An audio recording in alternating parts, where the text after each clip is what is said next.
Hello everyone, welcome back to my channel. मैं हूं आपका दोस्त कैंडिड ट्रेडर। आज की वीडियो में हम बात करेंगे कि आने वाले वीक में निफ्टी और बैंक निफ्टी से हम किस तरीके का मूव एक्सपेक्ट कर सकते हैं और किस तरीके की चाल हम आने वाले वीक में देख सकते हैं। लेकिन उससे पहले लास्ट वीक जो हमने डिस्कशन किया था उसे देख लेते हैं। 10 जून की इस कैंडल को हमने डिस्कस किया था कि इस वीक में हम एक नीचे का मोमेंटम देख सकते हैं, और जैसा कि आपने देखा इस वीक के अंदर जो एक शार्प मोमेंटम हमें नीचे का देखने को मिला वो लास्ट टाइम जो हमने डिस्कस किया था उन्हीं सिनेरियोज के अकॉर्डिंग ये मोमेंटम हमें देखने को मिला। आप रिकैप में भी फिर से देख सकते हैं कि हमने लास्ट वीक क्या बात की थी। अगर सेकंड सिनेरियो की हम बात करें तो सेकंड सिनेरियो के चांसेस मुझे बहुत ज्यादा दिख रहे हैं, और हो सकता है कि आपको अनरियलिस्टिक दिखे, लेकिन मंडे को आपको यह भी देखने को मिल सकता है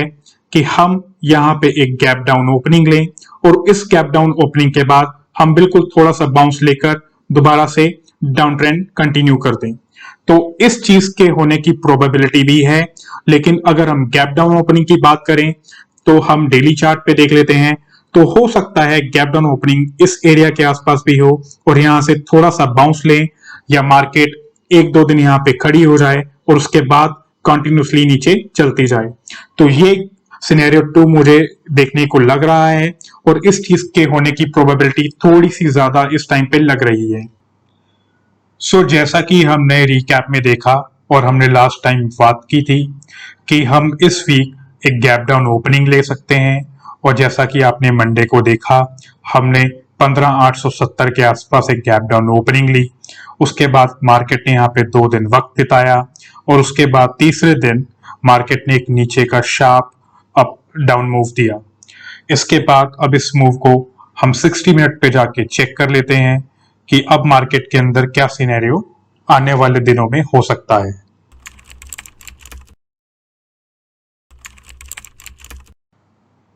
अब नेक्स्ट वीक के सिनेरियो से पहले हम कुछ ऑब्जर्वेशंस को डिस्कस कर लेते हैं जो मार्केट अभी हमें इंडिकेट करना चाह रही है। अगर हम सबसे पहली ऑब्जर्वेशन देखें तो आप देख पाएंगे कि मार्केट एक लोअर हाई लोअर लो की फॉर्मेशन के अंदर है, और इस मंडे को मार्केट ने एक गैप डाउन ओपनिंग ली। उसके बाद मार्केट ने 2 दिन यहाँ पे वक्त बिताया, और उसके बाद मार्केट ने नीचे का एक शार्प डाउन मूव दिया। और सेकंड पॉइंट के अंदर अगर हम इस डाउन मूव को देखें तो आप यहाँ पे ऑब्जर्व करेंगे कि यहाँ पे जितनी भी रेड कैंडल्स बनी सब लास्ट वाली कैंडल से सब नीचे की तरफ बनी, मतलब कि लास्ट वाली कैंडल को किसी ने ब्रीच नहीं किया। और जो यहाँ पे पहली 3 कैंडल्स आप देखेंगे वो यहाँ पे शो कर रही हैं कि जो रेड कैंडल्स यहाँ पे 3 लगातार बनी, ये एक इंडिकेशन था कि मार्केट नीचे का एक बड़ा मोमेंटम देने वाली है। और आप इस 60 मिनट की कैंडल्स को अगर गौर से देखेंगे तो आप यहाँ पे देख पाएंगे कि जैसे जैसे रेड कैंडल्स बनती गई कैंडल का साइज यहाँ पे पहले बढ़ता गया, और पहले 4 घंटे के अंदर कैंडल का साइज पिछली कैंडल से बढ़ता गया। ये इटसेल्फ अभी भी शो कर रहा है कि मार्केट एक गिरावट की फॉर्मेशन ही कर रही है, और आने वाले दिनों में भी हमें सेल ऑन राइज के सिनेरियोज ही देखने चाहिए। बाय ऑन डिप को अभी हम नहीं देखेंगे जब तक कि मार्केट हमें कोई ऐसा इंडिकेशन नहीं देती। लेकिन मार्केट को अगर हम देखें तो मार्केट अभी भी सिर्फ यही इंडिकेट करना चाह रही है कि मार्केट अभी सेल ऑन राइज के सिनेरियोज के अंदर ही है। और ये बात हम जब ये बाउंस की फॉर्मेशन में थे हम तब से यही डिस्कस कर रहे हैं कि इस बाउंस की फॉर्मेशन कंप्लीट होने पर हम देख पाएंगे कि मार्केट कैसे एक नीचे का तेज मोमेंटम दे सकती है। अगले पॉइंट को अगर हम गौर से देखें तो आप यहाँ पे आज देख पाएंगे कि मार्केट ने पहले घंटे के अंदर यहाँ पे एक डोजी बनाई, और ये डोजी ने साफ कर दिया कि मार्केट अभी एक रेंज बाउंड सिनेरियो के अंदर रह सकती है। और सारा दिन मार्केट इसी रेंज के अंदर काम करती रही, कोई भी कैंडल ने इस रेंज को ब्रेक नहीं किया। अभी के लिए जो आज काम हुआ मार्केट ने एक टाइम पास किया, अगर आप डेली चार्ट पे जाके देखना चाहें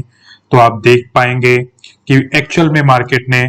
कल एक अच्छा मूव दिया था, लेकिन कल मूव देने के बाद आज मार्केट ने बिल्कुल एक टाइम पास किया, यानी कि आज मार्केट ने कोई भी मूव नहीं दिया, मार्केट साइडवेज रही। सो अब बात कर लेते हैं कि आने वाले वीक के अंदर हम किस तरह के सिनेरियोज एक्सपेक्ट कर सकते हैं।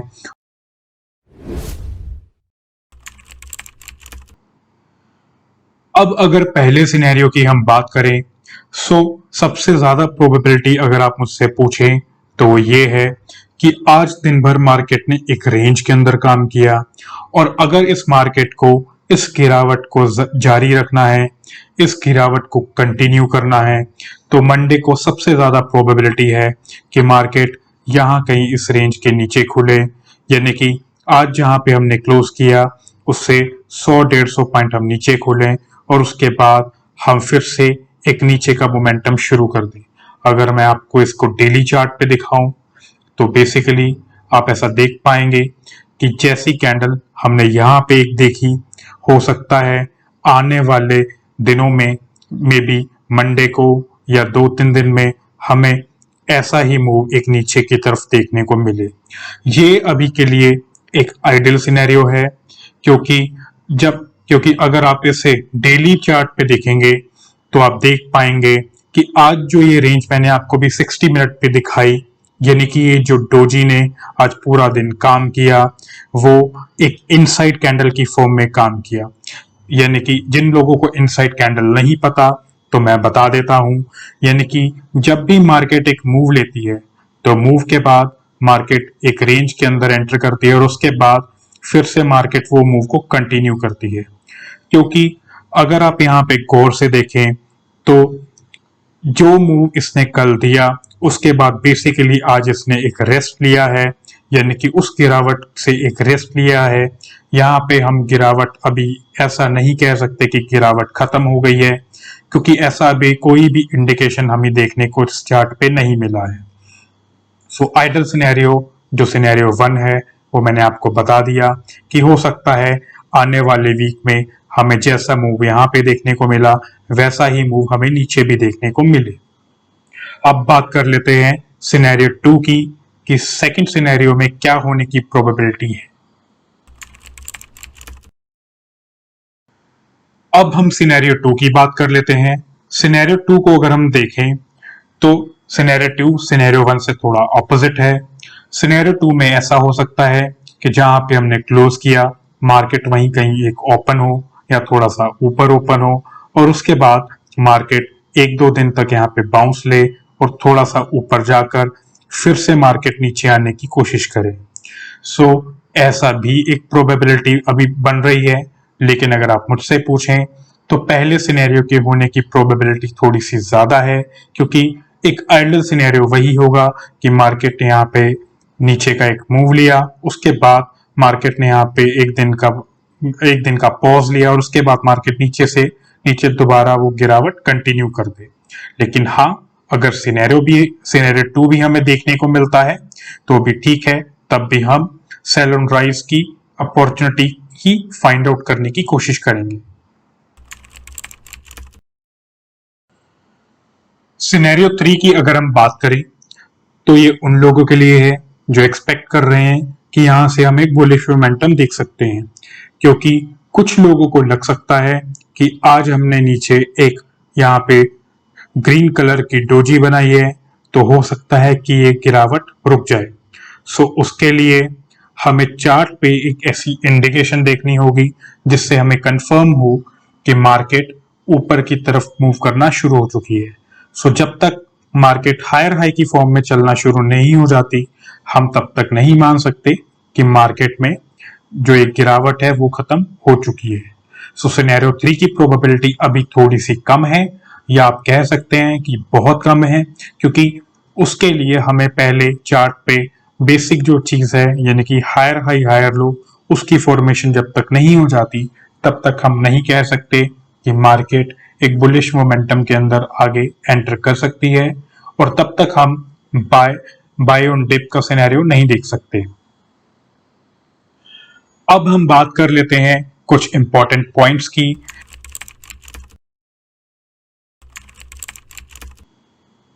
अगर पहले पॉइंट की हम बात करें तो हम निफ्टी का वीकली चार्ट देखते हैं। वीकली चार्ट में जैसा कि हमने लास्ट टाइम बात की थी कि अगर हम इस जोन को देखें तो जहां पे मार्केट ने पहले सपोर्ट लिया था वही इस बार रेजिस्टेंस थी, और हमने यहां पे बात की थी कि हम नीचे का मोमेंटम देख सकते हैं, और इस वीक के अंदर हमें यहाँ पे एक फुल रेड कैंडल देखने को मिली। उसी के बेसिस पे अगर हम इसको यहाँ पे देखें तो यहाँ पे एक लोअर हाई लोअर लो का मोमेंटम था, और हो सकता है ये मोमेंटम आगे भी कंटिन्यू हो आने वाले वीक में। उस बेसिस पे भी हम कह सकते हैं कि आने वाले वीक में हो सकता है हम एक बुलिश मोमेंटम ना दिखें और नीचे गिरावट मार्केट कंटिन्यू करे। अब हम बात कर लेते हैं कि ये गिरावट कहां तक देख सकते हैं। अब अगर हम बात करें कि आने वाले वीक्स में ये गिरावट कहां तक हो सकती है, तो उसके लिए अगर हम निफ्टी का वीकली चार्ट को ही गौर से देखें तो लास्ट जो प्राइस एक्शन हुआ था वो इस पॉइंट से हुआ था।